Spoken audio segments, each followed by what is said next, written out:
하나님의 은혜가 여러분들 가운데 함께 하시기를 주님의 이름으로 축원합니다. 세 번째 화요 마지막 재앙이 지금 큰 성 바벨론에 임합니다. 바벨론은 이 땅에 이루어진 나라입니다. 이 땅에서 하나님을 대적하고 또 하나님의 백성들을 박해하던 이 세상 권력에, 그것이 바벨론이라고 하는 이름으로 이렇게 표현되고 있지요. 근데 오늘 18장에는 이 세 가지 음성이 들려요. 세 음성이 천사들을 통해서 나타나는데 첫 번째 천사 1절부터 3절까지 나와 있습니다. 자, 큰 권세를 가진 천사가 그 영광으로 임할 때 땅이 환하게 빛납니다. 그리고 힘찬 음성으로 외칩니다. 무너졌도다 무너졌도다 큰 성 바벨론이여, 귀신의 처소와 각종 더러운 영이 모이는 곳과 각종 더럽고 가증한 새들이 모이는 곳이 되었도다. 무슨 얘기냐면 완전히 망한 거예요. 완전히 폐허가 돼서 이제는 거기에 사람 살 곳이 아니라 이 더러운 짐승들, 더러운 영만 머무는 그런 곳이 되고 말았어요. 그 큰 성이 그렇게 무너져 내려서, 그리고 폐허가 돼서 더 이상 사람들이 왕래하고 사람들이 살 만한 그런 곳이 되지 못합니다. 완전히 망한 겁니다. 얼마 만에 망했어요? 1시간에 망했다는 거예요. 1시간에 망했다는 겁니다. 3절에 보면 그 음행의 진노의 포도주로 말미암아 만국이 무너졌으며 또 땅의 왕들이 그와 더불어 음행하였으며 땅의 상인들도 그 사치의 세력으로 치부하였다 하더라. 자, 이 성이 무너지면서 그 성이 왜 무너졌을까? 음행한다고 하는 것은 도덕적으로나 영적으로 타락하고 이 더러운 일들을 행하는 겁니다. 하나님을 배반하고 하나님께서 가증히 여기는 것들을 그대로 행하는 이 바벨론이 완전히 이제 무너진 겁니다. 또 다른 음성이, 이건 첫 번째 음성이고 또 다른 음성이 하늘로부터 나는데, 일단 성도들 향한 두 마디가 있어요. 여기 4절하고 저 뒤에 보면 20절하고 성도들에게 주신 말씀 조금 이따 말씀을 드리고요. 여기 이 성이 지금까지 악을 행했는데, 사치를 부렸는데, 그리고 이 성이 행한 모든 것에 대해서 갑절이나 갚아주라는 거예요. 뭘 갚아주죠? 이 5절부터 한번 보죠. 5절부터 봅니다. 그의 죄는 하늘에 사무쳤으며 하나님은 그의 불의한 일을 기억하신지라 그가 준 그대로 그에게 주고 그의 행위대로 갑절을 갚아주고 그가 섞은 잔에도 갑절이나 섞어 그에게 주라. 그가 얼마나 자기를 영화롭게 하였으며 사치하였든지 그만큼 고통과 애통함으로 갚아주라. 그가 마음에 말하기를 나는 여왕으로 앉은 자요 과부가 아니라 결단코 애통함을 당하지 아니하리라 하니. 여러분, 하나님을 믿지 않는 세상 사람들이 이런 호기를 부립니다. 하나님을 믿느니 뭐를 믿어요? 내 주먹을 믿으라느니, 하나님을 믿느니 내 돈을 믿으라느니, 이런 호기를 부리는 사람들이 하루아침에 망하고 나서 하는 이야기입니다. 그렇게 무너져 버려요. 한순간에 사라져 버려요. 이게 바벨론의 교만함이고 바벨론의 죄악들입니다. 하루 동안의 이 재앙으로 이 땅이 완전히 망해버렸어요. 그래서 이 바벨론과 거래하던 상인들이 애통해 합니다. 왜냐하면 이 바벨론은 워낙 사치가 심해서 여기 12절 13절에 보면 그들이 사용하는 고급진 물건들이 있습니다. 상품들이 있습니다.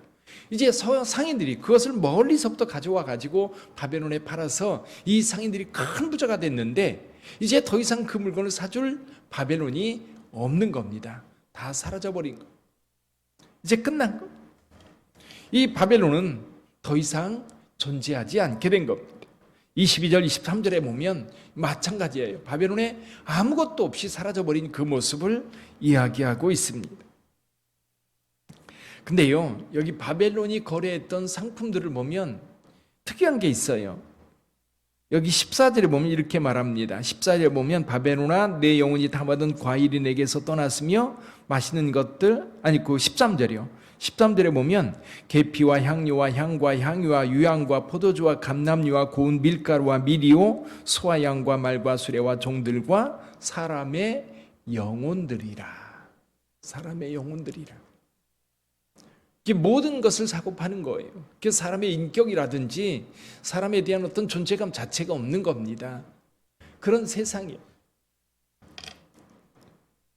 자, 그래서 이 상인들이 바벨론이 멸망한 것을 가지고 애통해하며 슬퍼하는 모습을 여기 그 16절에서 15, 16절에서도 그리고 19절에서도 볼 수 있습니다. 그 성이 어디 갔느냐? 하루아침에 사라졌다는 것. 그러면서 세 번째 힘센 천사가 큰 맷돌 같은 거를 바다에 던지면서 말합니다. 바벨론이 이와 같이 던져졌다는 거예요.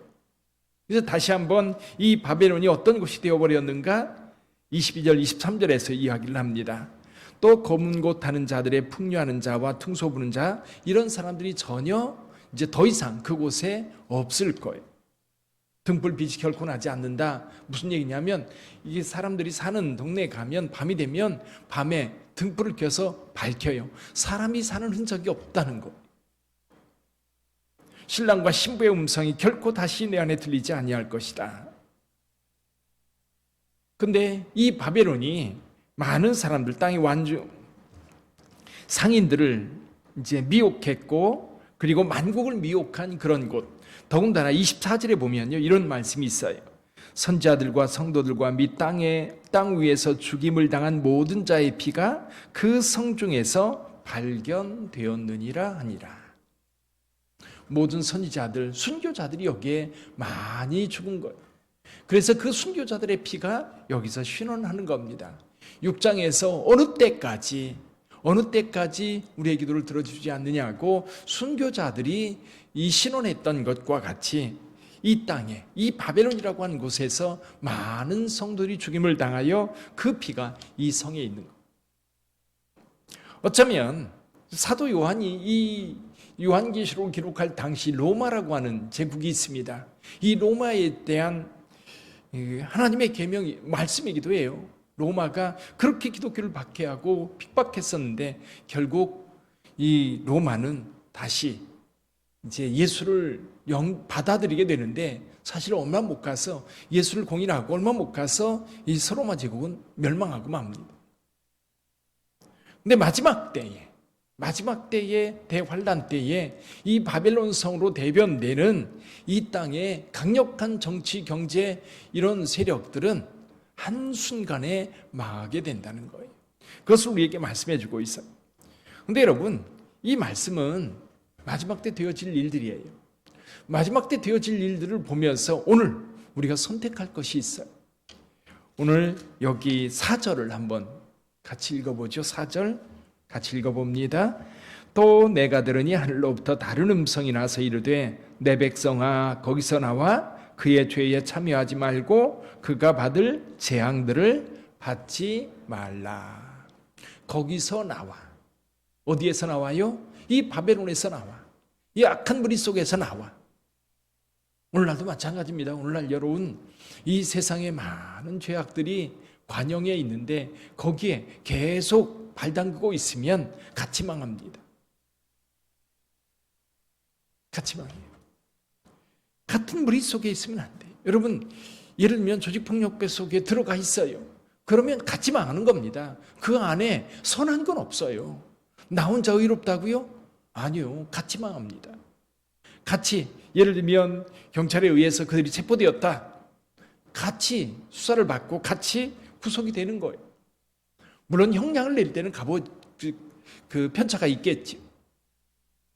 그러나 마지막 때는 완전히 갈라지는 거예요. 완전히 갈라지는 거예요.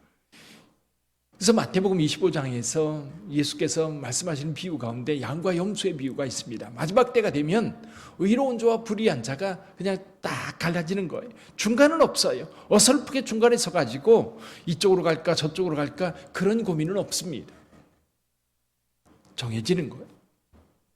그래서 여러분, 저와 여러분들이 오늘 죄악과 타협하지 말고 주님과 함께 선한 길을 걷는 저와 여러분들이 되기를 주님의 이름으로 축원합니다. 또 한 가지 20절 한번 보죠. 20절 같이 읽어봅니다. 하늘과 성도들과 사도들과 선지자들아 그로 말미암아 즐거워하라. 하나님이 너희를 위하여 그에게 심판을 행하셨음이라 하더라. 바벨론의 심판을 행하는 이유는 너희를 위하여. 누굽니까? 하늘과 성도들과 사도들과 선지자들아 그로 말미암아 즐거워하라. 하나님이 너희를 위하여 그에게 심판을 행하셨음이라 하더라. 너희를 위하여. 좀 요한계시록을 읽으면서 그런 생각이 들어요. 이게 순교자들, 우리나라도 많은 기독교 순교자들이 있어요. 근데 사실 우리나라는 우리 개신교인들에게 순교는 두 가지 면으로 왔지요. 일제시대와 그리고 6.25 전쟁 때 많은 분들이 죽임을 당했습니다. 근데 이제 우리보다 먼저 들어왔던 천주교는 제사 문제라든지 여러 가지 때문에 정치적인 문제와 함께 맞물려 가지고 굉장히 많은 사람들이 죽임을 당했어요. 그러니까 전국에 보면 곳곳에 순교자들의 흔적들이 있어요. 서울에도 이 망원동의 절두산이라든지 또는 해미에 가면 해미읍성 같은 경우도 순교자들이 참 많이 있었어요. 여러분, 이렇게 많은 그리스도인들이 예수를 믿는다고 하는 그 이유 때문에 죽임을 당한 사건들이 얼마나 많습니까? 그 순교 현장에서 순교자로 선다고 하는 것이 어떤 걸까? 물론 그 가운데에도 배도자들도 많을 겁니다. 그 고통이 두려워서 돌아선 자들도 상당할 거예요. 그러나 여러분, 분명한 것은 우리 하나님께서 그들의 신원의 소리를 들으시고 마침내 마지막 때에 다 갚으신다는 겁니다. 죄악에 대해서 하나님께서는 일말의 후회도 없으시고 그리고 일말의 어떤 여지도 없이 이 죄악된 세상, 이 바벨론은 한시간에 망하게 될 거예요. 그러므로 저와 여러분들은 거기에 참여하지 말고 그리고 그들의 심판을 마땅히 여겨야 됩니다. 가끔 그런 경우가 있어요. 악을 행한 자들이 심판을 받을 때에 그를 불쌍히 여기는 사람들이 간혹 있어요. 근데 고통을 당한 사람들을 생각하면 함부로 말 못합니다. 고통을 당한 사람의 입장. 사실 이렇게 법을 이야기할 때 그러더라고요. 변호인들과 검사가 있습니다. 검사는 나쁜 사람, 또 변호사는 좋은 사람, 이런 이미지가 많이 박혀 있어요. 근데 여러분, 피해자의 입장에서 보면 검사는 분명히 악을 행한 사람에 대해서 찾아서 벌줘야 되는 거예요. 피해자의 입장을 조금이라도 생각해 보면 여러분, 가해자는 그냥 두면 안 돼요. 어쩌면 그런 모습이 마지막 때 완성되는 거예요. 오늘날은 이것이 제대로 심판되어지고 제대로 이렇게 선악이 가려지지 못하는 그런 상황들이 많을 수 있지만 마지막 때는 하나님께서 분명하게 가를 겁니다. 선과 악을 분명하게 가르고 우리가 어느 곳에 서야 될지를 우리에게 알려주시는 거예요, 오늘.